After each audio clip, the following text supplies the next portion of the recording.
wa tawassaw bil haqq. Jadikan setiap waktu itu saling berwasiat dalam kebenaran. Kalau menurut Imam Ibnu Qayyim yang saya baca itu, amanu paham kebenaran, wa amilus sholihat mengamalkan kebenaran, tawassaw bil haq mendakwahkan kebenaran. Wa man ahsanu qawlan mimman da'a ilallah wa amila sholihan wa qalu innani minal muslimin. Adakah yang lebih baik perkataannya selain daripada orang yang menyeru ke jalan Allah? Harusnya kalau sudah kumpul-kumpul, tetap target kita tawassaw bil haq. Saya ini nggak pandai bicara. Tidak harus pandai bicara, karena perkataan itu tidak seberapa dibanding keteladanan. Dakwah yang paling penting itu keteladanan.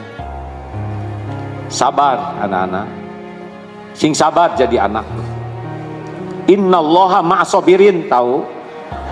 Sesungguhnya Allah tuh bersama orang sabar. Ibu tuh ingin kalian jadi anak yang sabar. Sabar itu indah, gitu. Anak kan bingung di mana indahnya. Jadi anak tuh nggak boleh marah-marah. Mau masuk surga, dengar ini dalilnya, la taghdab walakal jannah. Sebel ibu mah. Jadi gimana itu dalilnya kurang nyambung. Bu, maaf ya, hati-hati kalau ngobrol dengan orang itu tuh ya. Dia itu emang rajin ke pengajian, cuma suka ngomongin orang. Hati-hati aja. Saya sih hanya mewanti-wanti. Ibu tahu sendiri kan di dalam surat Al-Hujurat ayat 12, haram hukumnya ngomongin orang. Ghibah itu seperti memakan daging bangkai saudara yang sudah mati, menjijikan. Hati-hati aja ya Bu ya. Itu hadirin. Dia lagi ngomongin siapa?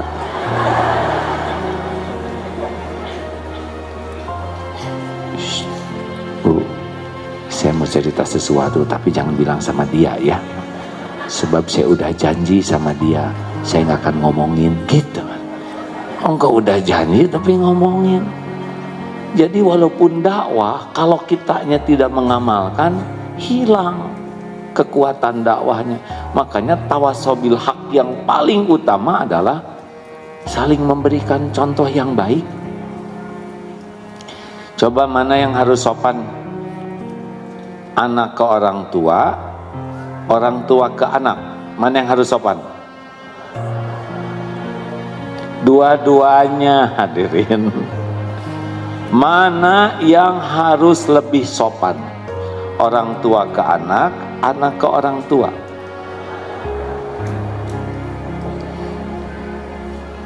Dipikir dulu ya. Yang mana yang harus lebih sopan?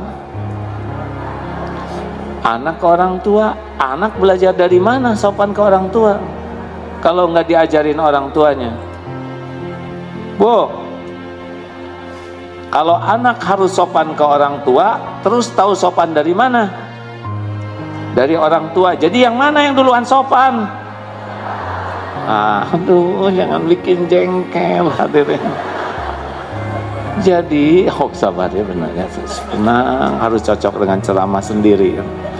Ternyata ceramah itu lebih gampang hadirin daripada mempraktekannya ya. Harusnya orang tua lebih sopan ke anak. Coba, yang paling sopan para sahabat atau Rasulullah? Rasulullah SAW. Seharusnya orang tua yang lebih sopan ke anak, sehingga anak tahu sopan santun. Mana yang harus sopan? Guru ke murid, murid ke guru. Dua-duanya. Yang harus lebih sopan guru, karena murid itu jadi dapat ilmu, dapat pelajaran dari gurunya. Sing sopan kamu anak murid, senyum. Ini juga lagi senyum Pak Guru.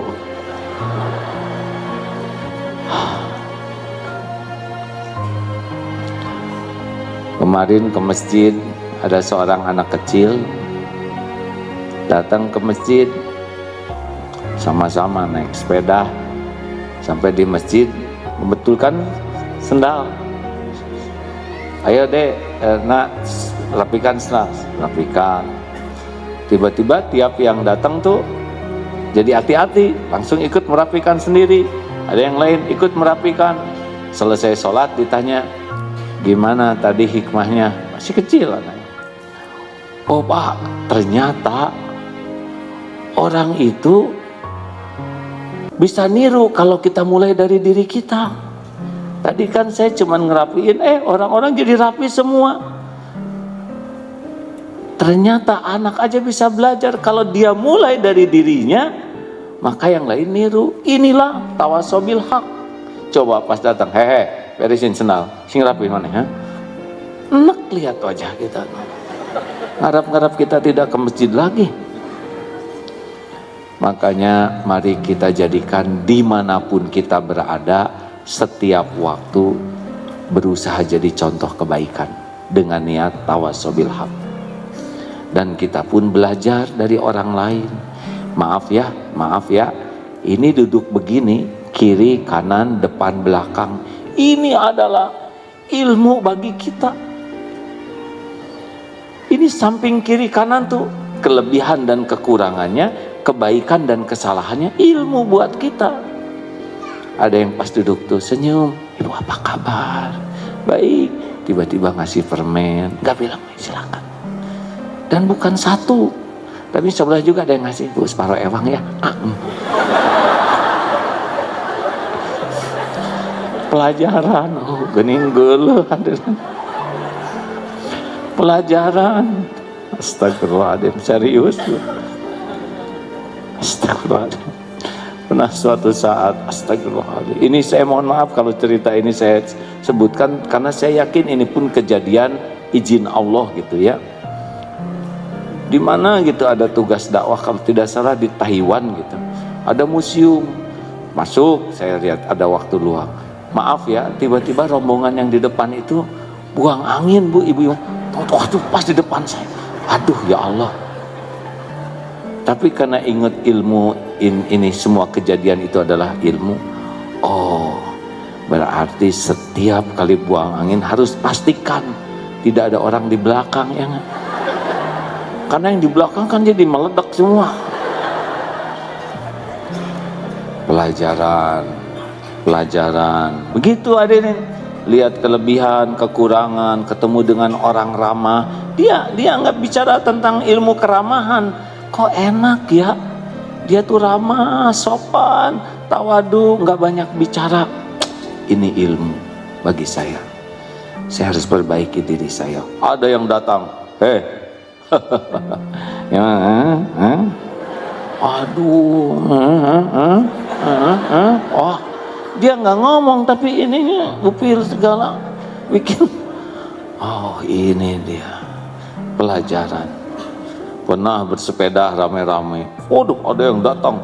Bagus, sepeda bagus, kacamata hitam dan semuanya itu yang pokoknya seperti pembalap. Tapi baru juga maju dikit tanjakan mual hadirin. Terus nggak goler begini. Oh, ini pelajaran bahwa bersepeda itu ternyata bukan kacamata intinya yang otot betul. Sepeda brongos, misalnya saya nggak boleh nyebut merek ya,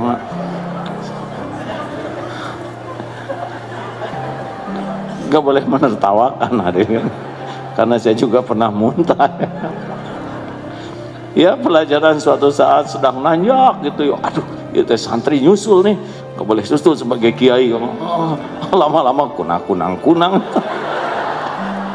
Lebih aib lagi hadirin. Oh pelajaran ya, tidak menerima. Atau kemarin juga ada yang lihat di SMS, alhamdulillah ini saya untung sekian. Saya pikir kenapa harus nyeritain untung ya nggak, kalau nggak akan ngebagi kan kita. Misal kan jadi rada kurang nyaman itu, bisa pengen ya, atau digejelikan gitu, nolnya 1, tapi kan jadi aib. Oh pelajaran, jangan pernah Jangan pernah sibuk dengan keuntungan orang lain. Biarlah Allah ngasih rezeki kepadanya.